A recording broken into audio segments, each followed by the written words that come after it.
Vitamin C is an indicator of the nutritional value of fruits and vegetables. We need an easy and reliable method for quantifying it, especially in lettuce, the most consumed leafy vegetable worldwide.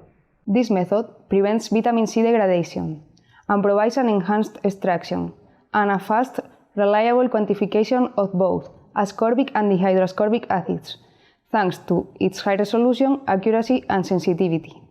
This method can be used in food technology to create nutritional fact labels, in medicine to study food effects on health, and in plant breeding to increase vitamin C content in different species. Demonstrating the procedure with Inés Medina-Lozano will be José Ángel Aranjuelo and Aránzazu Castellanos, two analysts from my laboratory.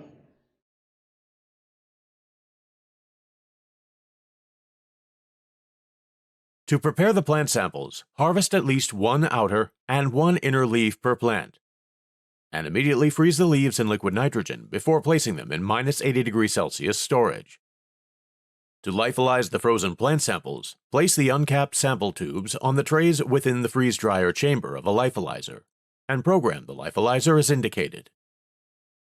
Maintain the condenser temperature at -80.2°C, and the vacuum constant at 112 millitors.